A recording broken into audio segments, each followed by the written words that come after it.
Donc le tour du théâtre en 80 minutes, c'est une manière de montrer aux collégiens, aux lycéens, et plus largement à tout le monde en fait finalement, que l'histoire du théâtre et le théâtre en général, c'est pas un musée plein de poussière qu'on regarde de loin et dont on a peur, mais c'est une épopée magnifique. C'est 2500 ans d'histoire et ça continue encore aujourd'hui. Donc c'est une manière de donner envie aux gens de s'approprier cette histoire et d'avoir envie d'entrer dedans.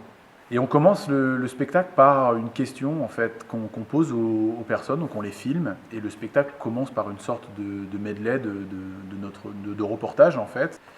Et c'est vrai que généralement on a des réponses qui sont que le théâtre ça évoque pas grand chose, ou ça évoque rien, ou qu'on n'y va pas, ou qu'on y va peu. Si je vous dis le mot théâtre, ça vous évoque quoi? En bas, la Fnac là, juste en bas. Moi ça m'évoque rien. Molière. Spectacle. C'est un art. Oui, ouais, c'est... Mais alors ça s'adresse à certaines personnes. Des élites, entre guillemets. En fait ça a été une mode à une époque, mais maintenant on a la télé et tout, donc en fait les gens ils vont de moins en moins vers ce genre de choses quoi. Tu connais un auteur de théâtre? Et est-ce que tu es déjà allé au théâtre? Non. Partant de ce constat-là, qu'est-ce qu'on fait? Deux personnages se dessinent. Il y a Tom, que j'incarne, qui lui défend le théâtre et trouve que c'est un art passionnant, excellent, qui connaît toutes les références. Et il y a No, qu'incarne Arnaud Agnel, lui qui est un personnage qui reflète plus ce que le public pense à la base, c'est-à-dire que le théâtre, c'est dépassé, c'est démodé, c'est ennuyeux. Et puis attends, le théâtre, très bien, ça passe où? Alors à la télé sur France 2 à 2h du matin, ou alors sur Arte. Mais Arte, c'est la meilleure chaîne! Tant il n'y a que des documentaires animaliers sur Arte!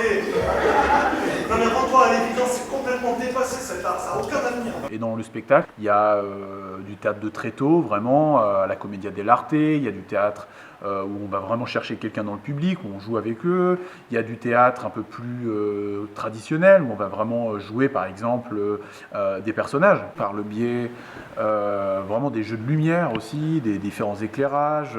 Enfin, voilà, on essaye d'explorer toute la théâtralité possible.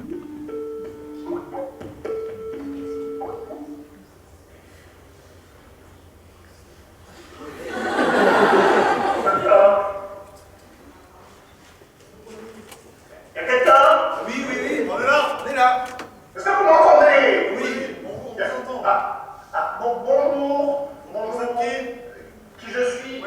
Théophile, Théophile Gautier, ça se voit. C'est vraiment une sorte de célébration du théâtre, où on essaye de parler à la fois de l'histoire du théâtre, mais aussi des codes du théâtre. Voilà, donc en fait, il y a vraiment un duo de clowns qui s'installe entre deux personnages très différents, et bien sûr, au fur et à mesure des 80 minutes, ça va se renverser, puisque No va accéder au plaisir du théâtre, et va se rendre compte finalement c'est génial.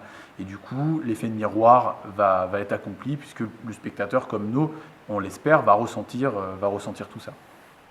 Allez, vive le théâtre français. Bonne journée, monsieur. Bonne journée et tout ça, bien sûr, pour arriver à la fameuse catharsis des Grecs que nous avons parlé tout à l'heure, dont nous avons parlé tout à l'heure. Excusez-moi, j'en perds mon latin, enfin mon grec plutôt. À vous, les studios. Bien.